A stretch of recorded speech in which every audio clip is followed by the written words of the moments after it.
Welcome back, Halo followers. Today I want to talk about the winter update for Halo Infinite and the fact that it's been over 1 year now that the game's been out, at least for the multiplayer. Next week will be the campaign. So let's discuss desync, let's discuss Forge and progression, the battle pass and the maps and co-op and things that I think that should change, and some miscellaneous things as well, like how Season 3 just got leaked the other day. But let's start from the top. Is this worth downloading Halo Infinite for? I think because of Forge, yes. So far, there has been some insane Forge creations, whether it be scripting, entirely new game modes, there's Trouble in Terrorist Town, there's these Minecraft maps. People like Unique have found out how to, well, I guess like they've gotten friends to create a bot, I guess, that can transfer over pre-release maps that were previously not able to be used in this version of Forge, the Forge beta, and are able to copy it into retail Forge right now. So that is insane.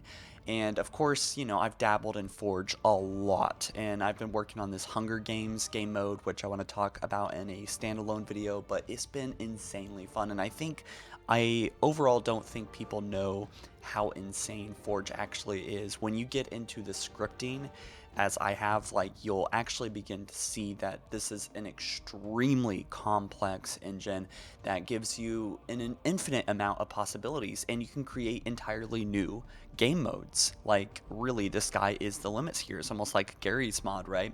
Which I've shown off a lot of the maps, a lot of the creations, but there's just, I can't even keep up because there's just so many. But regardless, I will be talking about the best here pretty soon. But let's start with the co-op. Right, so I played the flight and it was very buggy, it wasn't quite balanced, and I played with my buddy Brendan, and it was pretty fun. We played on heroic on live stream, and I gotta say that it seems like 343 didn't scale the enemies quite as much as I wish they would have. That was my big complaint after the flight. We were kind of mowing down bosses even on heroic together, and the game, like, co-op didn't really keep in account that there was two of us. It was just saying, oh, it's heroic, so just, you know. So I don't really, I find that kind of annoying. I think even playing on legendary with 4 players is, you're gonna stomp them, you're gonna stomp bosses, you're gonna stomp everyone pretty much, as long as you're being somewhat smart. So I think co-op could really be improved with a scalar modifier depending on how many players are in a game.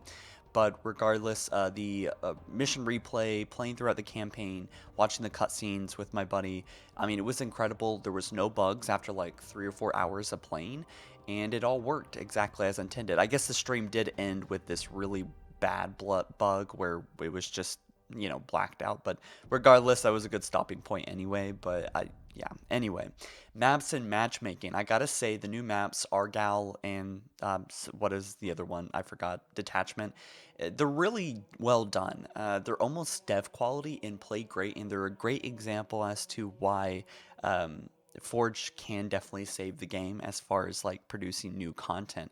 People have created all kinds of classics between like Zanzibar, The Guardian. There's all kinds of unique different twists on it by different creators of these classic remakes, and I absolutely love it. In fact, there's a really great Valhalla remake now. There's a, you know, true Blood Gulch remake now from Halo 1. And, you know, one thing I haven't really talked about was that Argal was taken off matchmaking due to people crashing, which is a massive L, but it ended up back in matchmaking in the same week that it released, with a tip by Forge Lord talking about how to use light boundaries or something in Forge.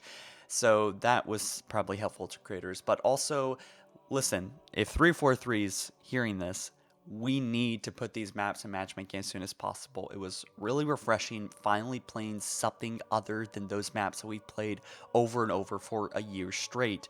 And honestly, guys, I would have gave up on this game a long time ago if the gameplay core wasn't so fun. There's still some major issues like desync and bugs in the UI, in the menu, in Forge and custom games. Custom games, by the way, I finally have seen it for myself, like, in its full. And the full reality is that the custom games is broken, and we haven't got any kind of discussion about that from 343 from what I've seen for a year now. custom games have not worked. And not only that, there's like the smallest amount of options we've ever had in custom games anyway. So if you want to have custom game options, you need to script that and code that into your Forge map. It's not so simple like back in the day you could load up infection on a map and it's going to play mostly correctly even if it wasn't made for infection. This time you need to do everything in Forge, which I think is worrisome for the long-term survival of this game. We need accessibility, but I really do hope that the Forge creators don't lose any wind here or momentum, because there are a lot of bugs to keep in account. But the Forge creators, they're going to be the ones carrying this game right now, and they have been since the winter update has come out. Because listen, if no one was making Forge maps, then I would say don't reinstall this game if you uninstalled it, because I mean, quite frankly, they've kind of carried this game like a lot. But anyway, the custom games browser, it cannot come soon enough. That's coming, I think, on March 7th with Season 3, which, speaking of which, those maps got leaked, and they are looking pretty nice. There's nothing quite as nice as dev maps, of course, because, they have a lot more tools and capabilities than Forge does, even with how powerful Forge is, of course. But yeah, these maps, I think they look really great, but I'm just kind of over bases. I think 343 was a lot more creative with Halo 4 and especially Halo 5's maps. And I just am so over these same objects being reused and rehashed, and it's like these foreigner constructs being studied by UNSC bases. I'm just so over it, and I think Infinite deserves more than that. We're on an alien world on the Halo ring, and all we get is UNSC bases. There's banished bases we could go to. There's foreigner bases we could go to. We could even learn a little bit more about the Xylon or whatever, the Harbinger. Maybe play one of their maps. I mean, there's so many different things we could do. But anyway, I gotta say that they need to. The season 3 cannot come soon enough. I gotta say some other unrelated things about this whole thing is that I still loathe Spartan AI so much. I mean, I've probably put 100 something hours in Halo Infinite since the winter updates come out this month. And I gotta say, Spartan AI are the worst. They drive me insane. They make me cringe. It's been a year now. We're still getting the same jokes, the same lines, and they're not funny anymore. All right? If they were funny, they're not funny anymore. They need to give us an option to turn these things off without just muting. There is an option to mute them, but oh my gosh, I am so over Spartan AI. It's just such cringe. There's also apparently another BR jamming bug in the game. I've heard about it. I haven't experienced it myself because mostly I've been forging a lot, which is why I've been so AWOL lately. But anyway, Forge was a huge step in the right direction, and I think that there needs to be more at this point for it to work. And the worst that I feared was that custom games were going to thwart Forge, which they kind of have, but thankfully the people making new game modes, I mean, obviously they have to script from the bottom up, so it's not that much of a big deal as long as you get the right game mode and you're playing the map and, you don't run into any bugs. I guess it's a good experience, but it's kind of unlikely not to run into any bugs because Forge is very buggy. And it's sad to see that this build is almost as buggy as the pre-release version. Maybe not as much, but I'm encountering the same bugs. And yeah, anyway, again, there are reports of 343 working on another Halo game, and I don't know how I feel about that. Like, in a way, it's a good thing, but I want Infinite to get the love that it deserves because this gameplay is really fun.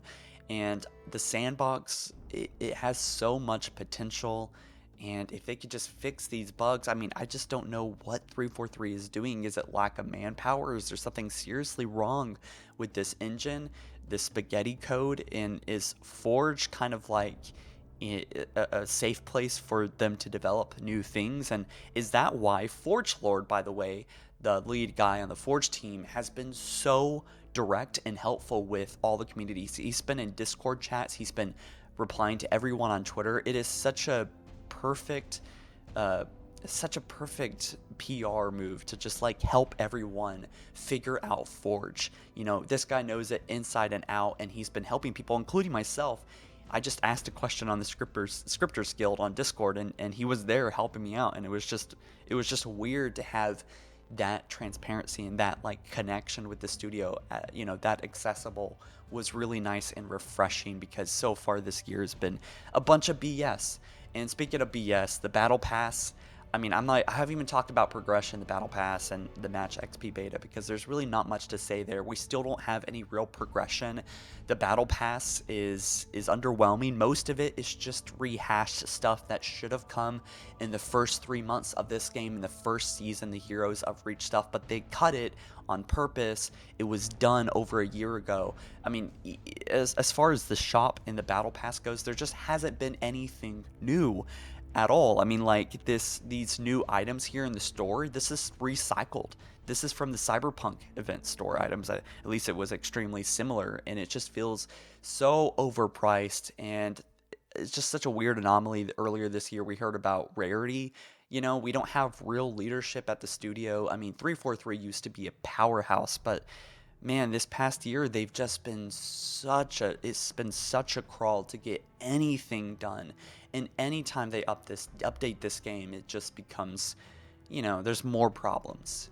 And that's what we're getting right there. And so regardless, I think that this game has become quite a niche game, quite a really tight-knit community, as Halo has been technically for a long time. But I really do love the support for MCC on the side here. I mean, we are getting some incredible features, and I'm really looking forward to it. I'm so glad that MCC has not been abandoned, that they got rid of microtransactions, their plans for Spartan points, and I think that was a really good move. And, I wish there was some real leadership at the studio. And every time they talk about this game, it just makes me worry, man. Like, what is going on over there, right? But anyway, at this point, there needs to be more momentum. As the title, I think, suggests, is that, like, is this going to save Halo Infinite, right? Is this the turning point for the game? I think so. I don't think it can get much worse from here, because now we have some content. We have 343 learning some things, even though the store is kind of back up to prices. Like, we only brought the prices down by like 20% by us bitching. And remember, they were, charging for a couple armor coatings $20 at first, right? And so now they're only $15 for a pack of coatings. And what just annoys me about this is that they're asking for so much money for the least amount of effort. We've seen how this looks internally, and this stuff, these coatings probably take, I don't know, like one developer, maybe 4 hours to get up and running in the game. So it's weird. It's weird how little output is being done at 343. I think what is giving me a lot of hope, though, is Certain Affinity working on Tatanka. And, we had Max Hoberman, which is basically kind of running a different Halo studio right now, with 200 people, I think, working on this mode. At least 100 people, just around about 100 people working on a different mode. And that's a serious amount of development going into something. And the most recent news that we've heard about that was that it was going to be on Halo Infinite and not Unreal Engine after all. So I think this game could have a second wind. They've said this many times, and I don't know if I believe them anymore, but that they are, really working. They are putting their heads down and just pushing out content, or working on content that we have yet to see. But like, still, it's been over a year now, and we don't have any significant update besides Forge. Forge was a big one, but boy, is it buggy, man. There is a lot of bugs still in the UI and managing lobbies and just trying to get custom games together. I mean, this game is a mess. It is an absolute mess. But I do have a lot of hope, because I think if these things can be figured out and are figured out, then this game could have longevity in the long term. We've seen comebacks like with Battlefield 2042, and that game was worse than Infinite. So as long as the developers can actually get something done and meaningful, done in a reasonable amount of time here soon, then I think, I think that we're going to be in a really good spot. Anyways, guys, I hope you enjoyed. Peace.